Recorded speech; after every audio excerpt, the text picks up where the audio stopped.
mubeerawo Junior jangu munkozesa bukozesa neera bannaera abakazi banyirira Shakira kinyirira. Tamale Jr wuno anoonya mukyala amuwasa. Balanga nnyo okwemanyiiza okukola ebintu ebireetera abantu abalala okulowooza gwe totegeera Eva.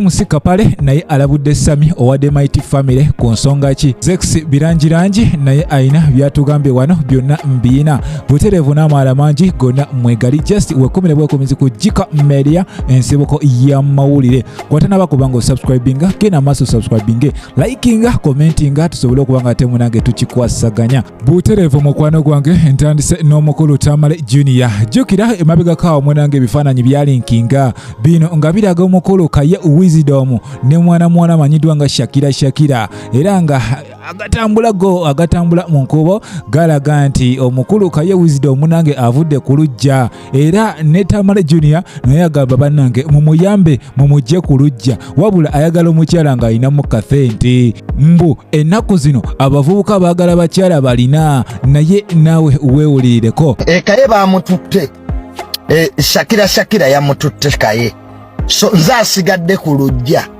nange nno munsabire n'abakazi mwambula munkozesa bukozesa ne munkasukawo. I don't know why women use me.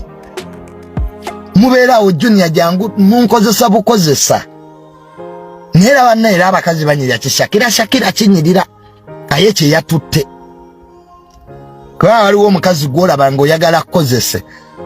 You know that there are women whom boyagala bakozese using atamala ku dumping. So they are beautiful women. Mbalaba kuno abakazi munkozesezze ebbanga. I want now to get married. Nene munkozesa bwe mundampinga.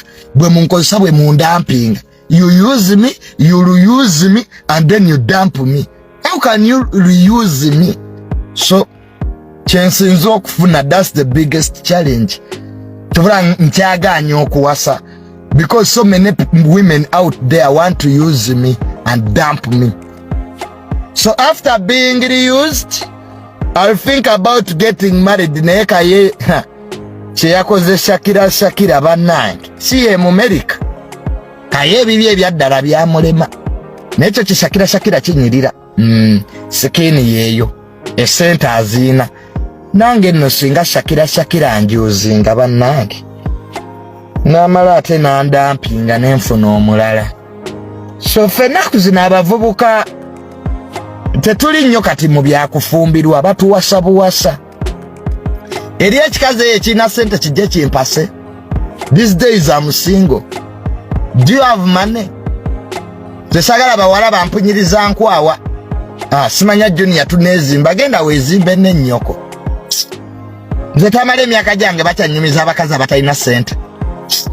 Nzire mu kusitula obwana nappi zigudde simanya pampa tewali ebyo nammwe sikyalira evveezo. If you want to marry me you must have dollars olina okundaga ku ssente.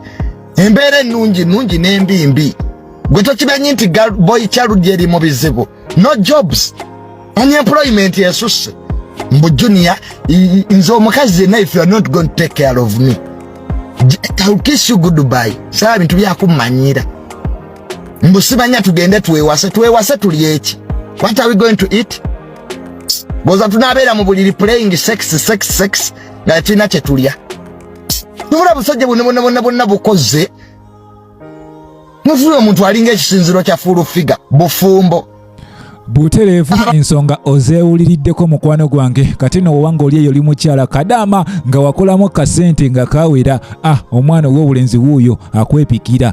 Butereevu eyo nga nkujjeyo munange ngenzeko ew'omukulu MC Kapale ono nga comedian era onaavuddeyo n'alabula Sammy owadde Mighty Family jjukira emabega kaawo bano baavayo ne bagamba tebeetaaga nsimbi tebeetaaga bannayuganda kubanga ate babasondera ssente z'eddwaliro bayina. Jjukira ono ali mu mbeera mbi wabula abamu bagamba ali mu comedy era nga MC Kapale avuddeyo munange n'amulabula yegendereze ebintu byakola nawe mwewulirireko. Balanga nnyo okwemanyiiza okukola ebintu ebireetera abantu abalala okulowooza gwe totegeera Eva obeera mu comedy oba mu siru.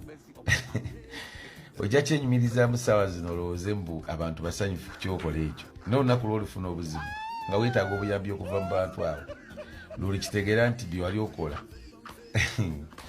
Bible yetugamba kyosiga kyokungula.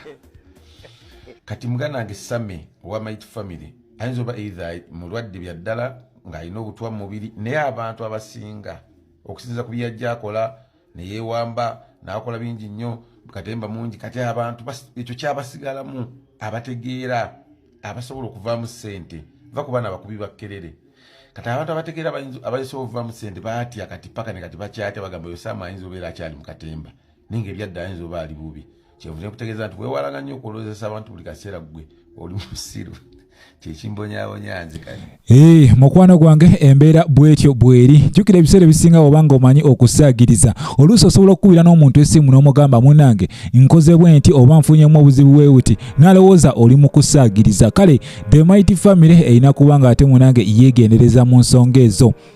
Buterevu mukwano gwange nkujukiza nti okyali ku KIKA Media ensibuko ya mawulire ejo nno nga nkugyeyo omukulu Zex birangirangi avuddeyo n'agamba banange ng'abangi batimbye concerts ate nze ngenda kusigalirawo era no avuddeyo n'atutegeeza nti essaawa yonna naye mu mulinde agenda kubanga munange astaginga concert ye esoose jjukira ono ekintu akikubidde ddala kati emyaka giweze 5 mirambirira ono ng'akuba ennyimba era nga wetwogera ku bayimbi abakubye ku omusajja mukulu ono tojja muteeka bbali jjukira abayimbi bangi batimbye Navio atimbye Gravity Morris Kirya n'abalala bangi ate ng'abamu bataddeyo ku nnaku zezimu kale tetumanyi kiki kye baliko naye nga twalabye ne King Michael naye ng'agamba nange neetaagayo ka konsati era naye n'agamba Lugogo Cricket Oval naye agenda giteeka ku ttaka awo nno wenkutegereza mukwano gwange gwe owa Firebase ng'oli muwagizi wa Firebase munange omwana wuuyo abategeezezza buli kimu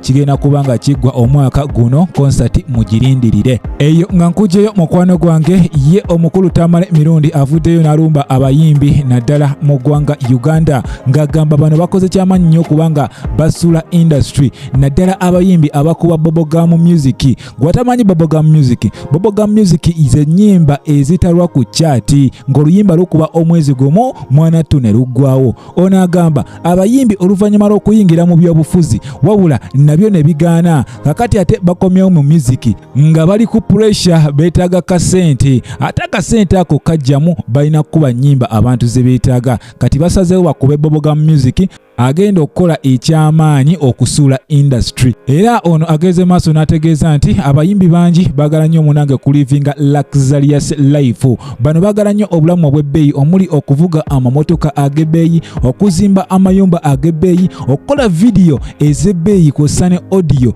ow'ebbeeyi naye nga ennyingiza oba engeri music gy'azzaamu ssente ezo ntono ddala awo nno kigenda kuba nga ate kibakuumira mu bwavu awo osangira omuyimbi n'akuba ebbanga lyonna naye n'atuuka okuba nga munange ava mu music nga talina kye yeekoleddewo olw'ensonga ono ssente zonna abadde azikozesa bubi okuva ku pressure emuteekebwako bannamawulire kw'ossa n'abawagizi be nga bamugamba ssebo oyimba naye kiki ky'otulagawo awo nno kimukaka okukola ebintu eby'ebbeeyi naye ng'ate si byasaana okukola bw'atyo n'abategeeza beetereze wabula ekitali ekyo munange tebalina future mu music industry.